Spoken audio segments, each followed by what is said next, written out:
chose not the right person, he would cause the Democrat ratings to go straight up to the top. And right now, it's straight up to the top. Tonight, I agree with Anna. There's no substance. Democrat talk about substance, talk about policy, talk about change, and all they just do is talk, talk, talk. Like they putting me on the couch and just relaxing me and having a good sleep, Gary. So I'm looking to see what the President Bush is going to say. I'm looking to see what the Vice VP is going to say tomorrow. Boy, I'm looking to see what John McCain is going to say. I like what the senator said. The paraphrase that he said he has a nice face. And I don't know if you remember that, Gary, when he say something like that. And I agree. His face might just put me to sleep some more. I don't know. But Gary, that's my view right now. Until after your president speaks tonight live. The good thing about it, Gary, he's using technology. Satellite. Go ahead. Go for it. That's my view, Gary.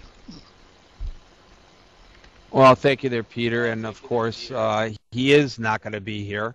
And I'm sure he was asked not to be here. And even though he will not be here in the flesh, there are, I think, 9 members of the United States Senate, Republicans, who are sitting out this convention so as not to be too closely associated with George W. Bush.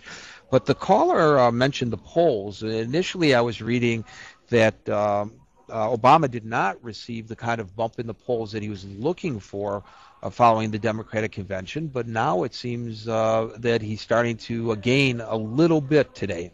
Alan?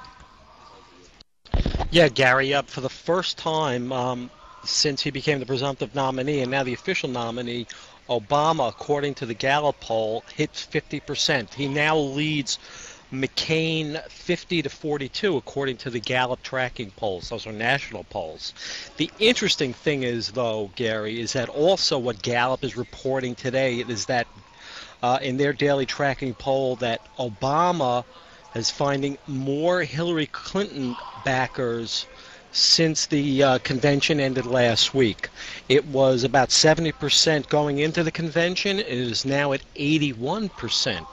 Of women who were Clinton backers are now clearly in Obama's camp. So that's an interesting poll that I've seen for the first time just now. Rasmussen also has Obama up, and CBS News also has Obama up over McCain. So he did get the bounce. It is certainly showing in the national polls now. So the Republicans have to do something to energize their base and try and get some kind of bounce for themselves after the convention in the Twin Cities ends later this week. Right, I was just going to say, we'll see what kind of a bounce your mic's stuck on. What kind of a bounce the Republicans get as a result of this convention. By the way, as we're waiting for Laura Bush, the First Lady of the United States, and President Bush to speak, as well as former U.S. Senator Fred Thompson and United States Senator Joe Lieberman, the independent from Connecticut, who is attending his first Republican convention. We will go to the podium at least one more time before that, because Orson Swindle will be at the podium. And Orson Swindle was a fellow prisoner of war with John McCain in Hanoi. And he will be presenting a tribute to the Medal of Honor recipients, veterans and former POWs. And, of course, will underscore, obviously, John McCain's service to this nation as a bona fide war hero.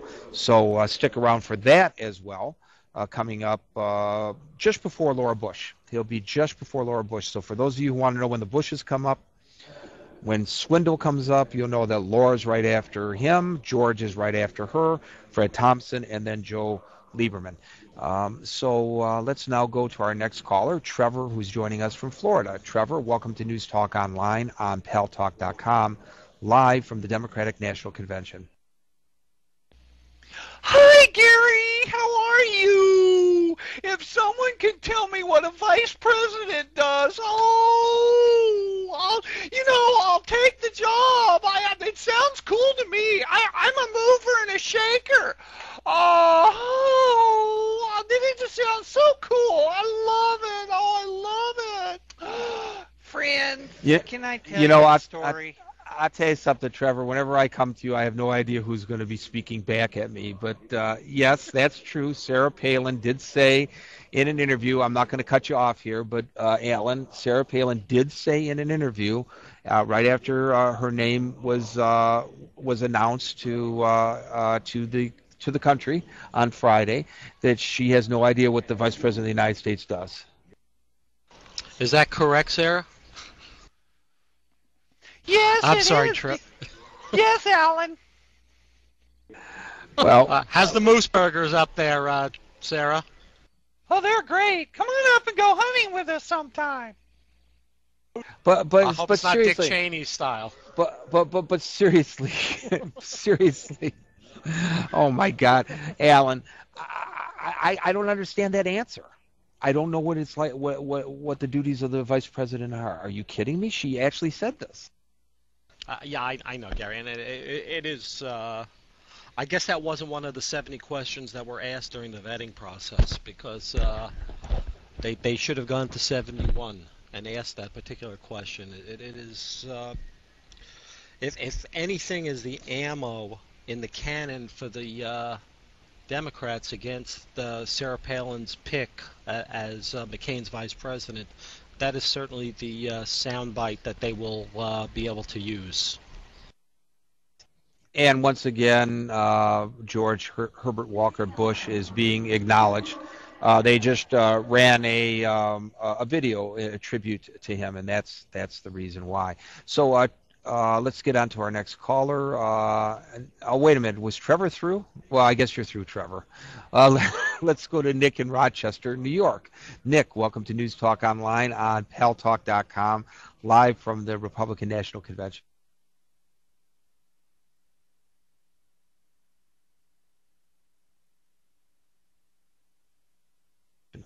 Well, Nick, we see you.